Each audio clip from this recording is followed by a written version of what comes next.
Fi Black Antonier illum se niltaqgħu ma' Omar Ozmar, żagħżugħ ta' 32 sena refuġġjat mis-Somalja li għadu ħiereġ minn 5 snin fil-ħabs ta' Kordin. 5 snin ħabs li iżda però Omar għadu ma nstab ħati ta' xejn. Kellu jagħmel 5 snin ħabs għax il-kawża tiegħu għadha ma bdietx tinstema' u peress li ma kellux flus biex iħallas għall-bejl għall-libertà proviżorja kellu jibqa' l-ħabs minkejja li qed jiddikjara li hu innoċenti. Fil-fatt Omar kieku ammetta il-probabilità hi li jista' jkun li diġà ħareġ jew wasal biex jiskonta s-sentenza il-pjena jaftit iktar minn kemm fil-fatt għamel ħabs mingħajr għadu ma nstab ħati.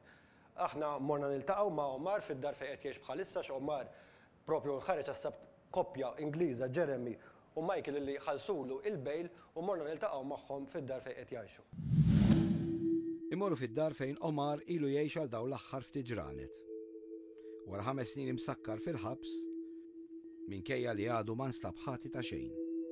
Omar ħareġ mill-ħabs bis-saħħa ta' Jeremy u Michael, iż-żewġ Ingliżi li ħalsulu l-bejl. Jeremy kieku mhux omma spiċċejt, veru spiċċejt. Ningrazzjahom ħafna ħafna ħafna. U d-Dr. Franco Dabono li waqaf miegħi.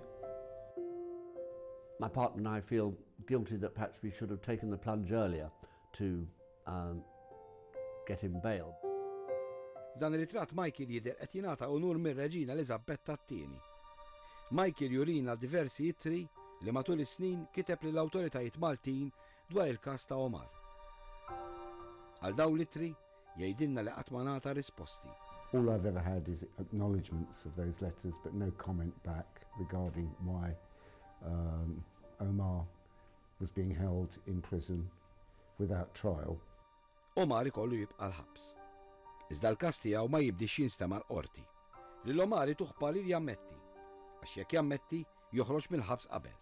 Ejja, kont nimħalas kieku nimmetti, imma kif nimmetti? Sa aħħar għomr nifs tiegħi ma nimmettix xi ħaġa ma għamilx. X'aħħar nifs tiegħi, sa aħħar nifs tiegħi ma nimmettix ħaġa ma għamilx. M'għandix ma tistax tkun xi ħaġa ma għamilt tista' timmetti, ma tistax. Michael u Jeremy ilhom jafu lil Omar minn qabel ma daħal il-ħabs. Omar's always come across to me as a kind, considerate person with quite strong moral values. And he's honest and truthful, but certainly, as I say, he's been marred by this experience of 5 years in prison. Omar kien anke għamlilhom xi xogħol id-dar u kellimhom dwar dak li għadda minnu biex ħarab mill-gwerra fis-Somalja. Gave us some brief, pretty shocking descriptions of how he actually survived the journey on the boat, because a lot of people didn't. Veru badet fil-ħajja tiegħi. Sibt gwerra, sibt il-qatl qudiemi, nies imutu, nies jindabħu onqhom. Ma tistax tinsi, di. Ma tistax tinsi l-affarijiet li tara qudiemek. Tistax. Omar ħarab minn gwerra bl-armi f'pajjiżu biex daħal fi gwerra legali għaw Malta. Ħarabt mill-gwerra dik. Il-pajjiż ngħid li jiġri. Issa ġiet il-pajjiż. Jgħad bi gwerra.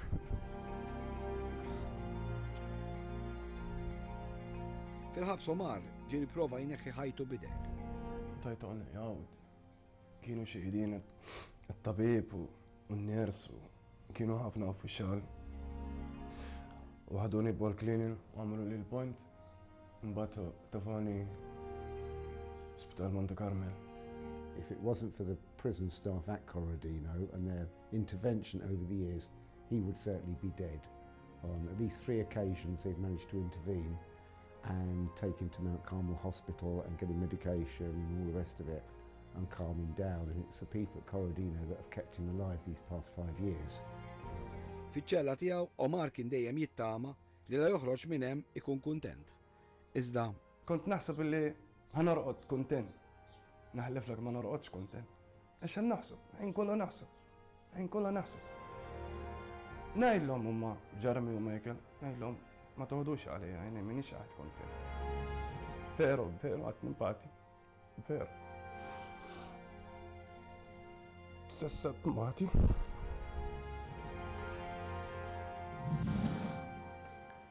Minkejja li Omar illum madux fiżikament il-ħabs, sakemm ovvjament jinstema' l-każ tiegħu, ma nistgħux ngħidu li huwa bniedem ħieles għal kollox. Dan għaliex Omar għandu ċertu kundizzjonijiet marbutin mal-bejl fosthom li jista' joħroġ biss għal satej u nofs kuljum. U f'daw is-satej u nofs irid anke immur jiffirma l-għasa, ġifieri da jista' joħroġ biss bejn 7 u nofs ta' filgħodu u l-10 ta' filgħodu jrid jerġa' jkun magħluq ġewwa. Ġifieri da la jista' jaħdem u ma jista' jagħmel xejn u kieku mhux għax isib min itih il-flus jew kieku mhux għax hemm din il-kopja qed tgħinu kieku da laqqas għandu biex jiekol ġifieri, speċjalment minħabba li huwa refuġġjat u hawn Malta m'għandux familja. Fil-fatt din il-kopja wkoll kienet kważi sabitlu impjeg iżda Omar ma jistax imur kif ħanaraw f'dan il-feature. Omar jista' joħroġ mid-dar biss għal satejn u nofs kuljum, bejn is-7 u nofs u l-10 ta' filgħodu.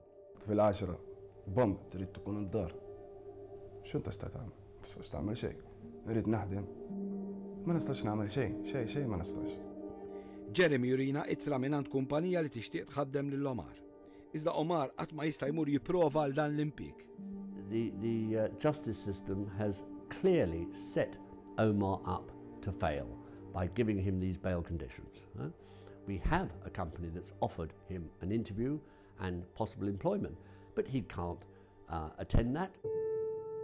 Vera għandi freedom nara x-xams u nara daw u nara karozet għaddejjin, vera, imma xorta m'għandix qiegħed kontent. Għaxan qatt nara li nnifsi xorta ħareġ minn ħabsija tal-ħabs. Din hija storja li Xarabank se jkompli jsegwi għaliex aħna ma nistgħux nifhmu kif l-awtoritajiet qed jippretendu illi dal-bniedem jgħix u bħalu forsi jekk hemm nies oħra.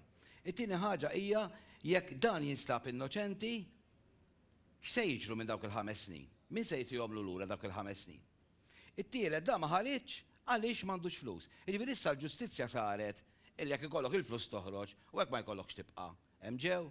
Dawn huma domandi li se nibqgħu nagħmlu għaliex naħseb li għandna nitkellmu li f'Malta għandu jkollna verament il-ġustizzja.